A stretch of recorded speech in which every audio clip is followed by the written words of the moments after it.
Hello students.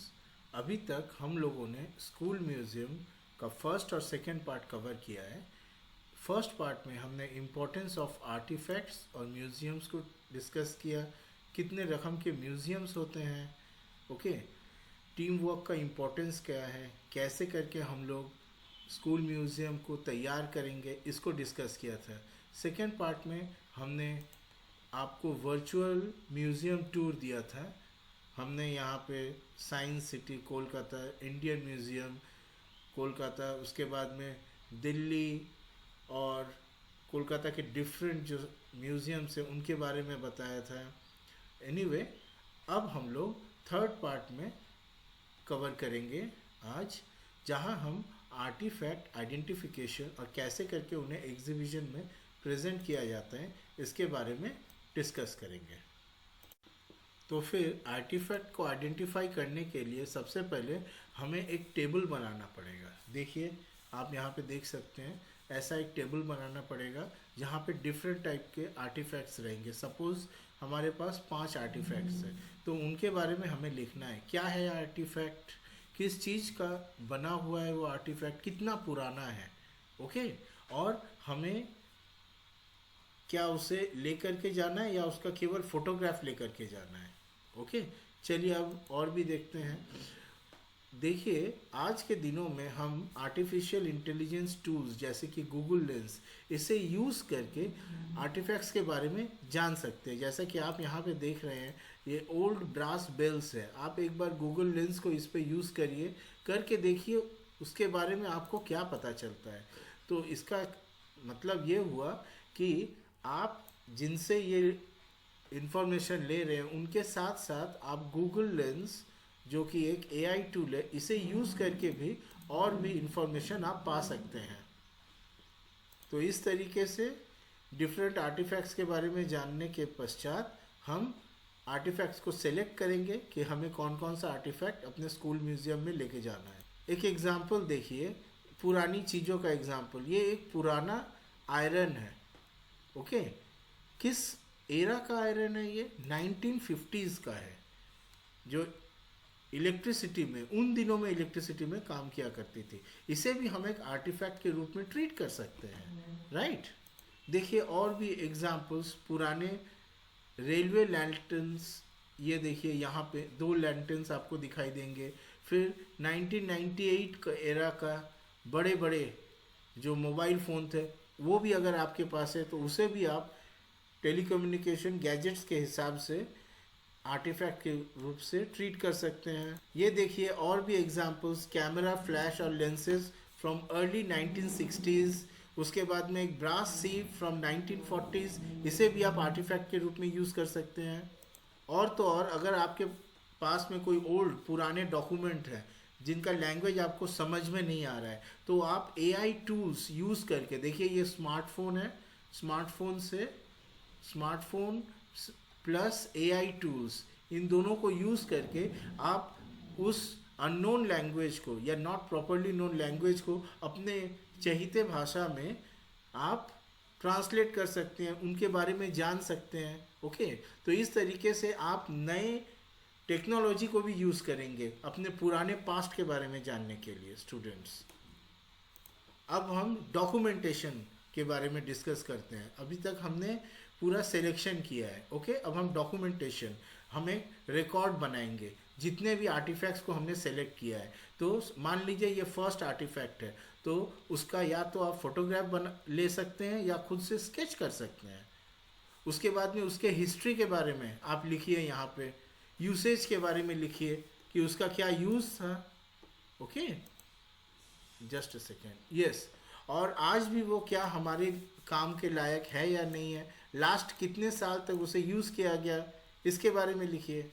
एक बहुत ज़रूरी बात है कि आर्टिफैक्ट्स को आपको बहुत सावधानी से रखना है, सेफ रखना है। एग्जाम्पल के तौर पे ब्रास आर्टिकल जो है उसे वॉश करना पड़ता है और पॉलिश करना पड़ता है। उसी तरीके से वुडन ऑब्जेक्ट को आपको डस्टिंग करना पड़ेगा एक सॉफ्ट ब्रश से, ओके। और कपड़ों को भी ध्यान से टंगा करके रखना पड़ेगा किसी शार्प ऑब्जेक्ट से दूर, नहीं तो वो फट भी सकते हैं। आपको अगर फोटोग्राफ है आपके पास में, तो उसे भी आपको केयरफुली एनवेलप्स में रखना पड़ेगा ताकि वो टेढ़े मेढ़े ना हो जाए। अब उसके बाद में इन डॉक्यूमेंटेशन, फोटोग्राफ्स और अगर आर्टिफैक्ट्स हम खुद भी फिजिकली ले जा रहे हैं, इन सब को ले करके हमें एक प्रेजेंटेशन तैयार करना है इन आर्टिफैक्ट्स के ऊपर में। आप चाहें तो पावर पॉइंट या ओपन ऑफिस प्रेजेंटेशन बना सकते हैं, ओके, जहाँ पे आपको प्रेजेंटेशन देने के पहले थोड़ा प्रैक्टिस करना पड़ेगा ओरल प्रेजेंटेशन का। ये देखिए, ये एक म्यूजियम डिस्प्ले है, एक एग्जाम्पल के तौर पे दिखाया गया है। यहाँ पे आपको एजुकेशनल टॉयज दिखने को मिलेंगे। देखिए मज़े की बात है, हिस्ट्री ऑफ एजुकेशनल टॉयज, ये भी एक आर्टिफैक्ट के रूप में आप ट्रीट कर सकते हैं। कैसे करके एजुकेशनल टॉयज का एवोल्यूशन हुआ, इसके बारे में हमें पता चलता है।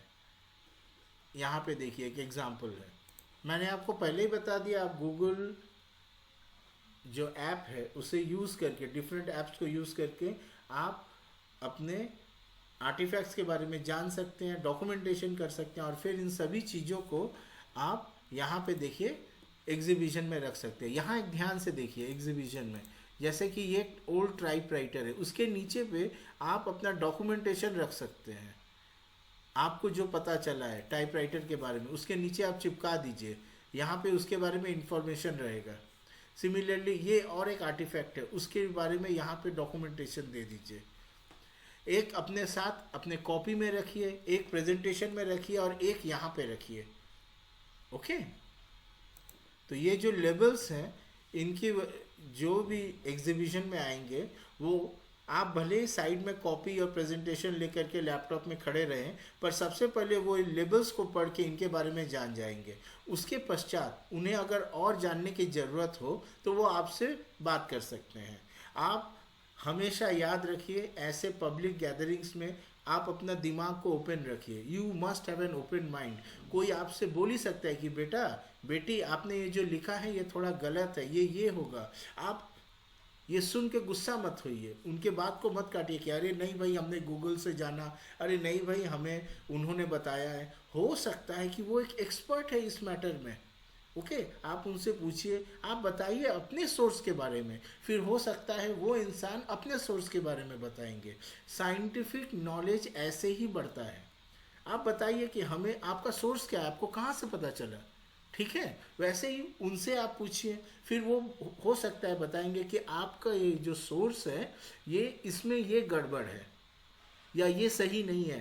तो वो आपको एक प्रॉपर साइंटिफिक आर्टिकल के बारे में भी बता सकते हैं कि आप जाइए इस आर्टिफैक्ट के बारे में प्रॉपरली इस साइंटिफिक जर्नल में जाकर के पढ़ लीजिए, ओके। तो यही बात पे मैं बहुत ज़्यादा इम्पोर्टेंस दूंगा स्टूडेंट्स। लर्निंग फ्रॉम विजिटर्स, केवल आपके मम्मी पापा, आपके घर के एल्डर्स, आपके स्कूल के टीचर्स ही आपके टीचर नहीं हो सकते हैं, और भी बहुत लोग हो सकते हैं। और ये एग्जीबिशन के माध्यम से आपको अपने दूसरे जो हैं लोगों से एज ए टीचर आपको सीखने को बहुत कुछ मिल सकता है।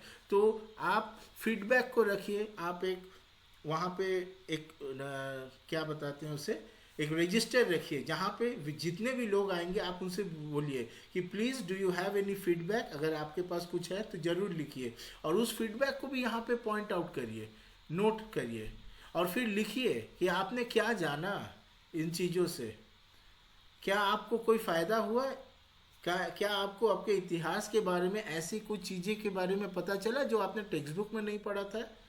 आप जान के बहुत खुश होंगे कि आपको सच में ऐसे बहुत सारी चीज़ों के बारे में पता चलेगा जिनके बारे में टेक्स्ट बुक में बताना अक्सर संभव नहीं होता है।